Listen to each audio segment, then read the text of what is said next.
We need to pay more attention to the real victims of this war on terror, and that is the children. You know, when you hear stories about the latest terrorist attack, we hear about how many were killed and how many were injured, and sometimes they'll mention, like with the Turkish wedding that was just attacked, that there were a lot of children who were also wounded or killed. But that's about it. We don't really get to see the faces of these children or know more about these children, except in rare instances.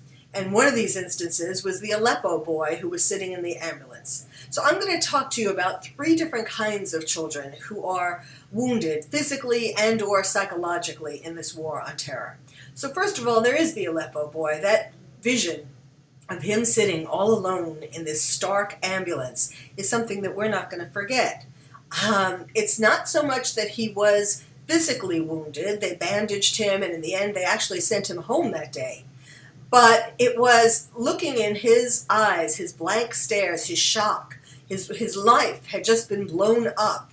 That is really what is going to be the biggest scar of that event on him. He's wondering, where's mommy and daddy? Where's my brother, who ultimately was killed actually in that attack? So we have those people, and we can all relate. You know, I think we all identified with that little boy sitting in the ambulance. We don't know what it's like to be necessarily in a war-torn country, some of us, but we do know what it's like to feel when our world is shattered. We at least know that feeling, but really his is that feeling on steroids. Then there's a second kind of child who's wounded, and that is the child who is made to be part of the cubs of the caliphate, the children who are taken out of their lives and made to be suicide bombers or terrorists, are taught how to do the most horrendous things to people, how to behead people, how to go into a crowd and set off a suicide bomb, like the child who was sent into Turkey. He was 12 to 14. He went into a crowd of people dancing.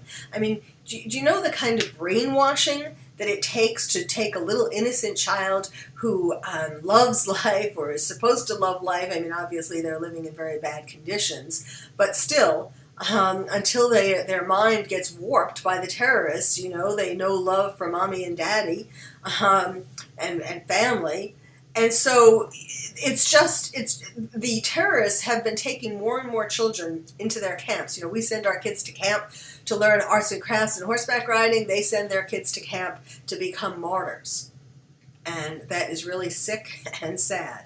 And these kids are as much victims as the kids who are wounded or killed in terrorist attacks because their minds are taken over. There was a child recently who was stopped near Baghdad, a suicide bomber, a young child who was one of these cubs of the caliphate, and when he was caught, he started crying. There's some realization. It's so confusing for these poor kids. They're shown these propaganda videos and you know, all pepped up to get to be terrorists, taught that being a martyr and so on, given all these phony reasons for why they should do this, and they're victims too.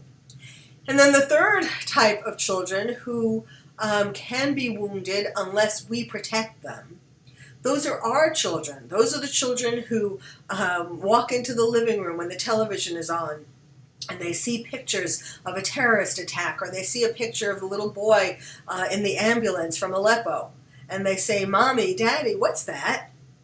Now, if you answer that question by giving them some kind of story, some kind of made-up story because you're afraid of telling them the truth, you don't want to upset them, that's not really the solution. Because if they're old enough to go to school, or if they have older siblings, then they are going to find out what that is. Because depending upon what age they are also, you know, either they'll figure it out themselves, or they'll have siblings, or they'll go to school and the kids in their class will have older siblings who will know what really went on.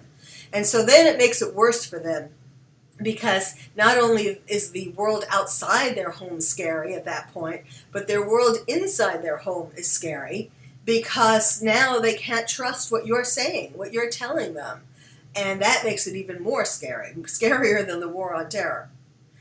You're going to be getting more help about this, how to talk to your children, how to understand, recognize their feelings about what's going on in the world. When my book comes out, which is very soon, it's called Lions and Tigers and Terrorists, Oh My, How to Protect Your Child in a Time of Terror. In the meantime, pay attention. When you hear stories in the media about terror, don't just think about how many were killed and how many were wounded. Think about the children, the real victims of the war on terror.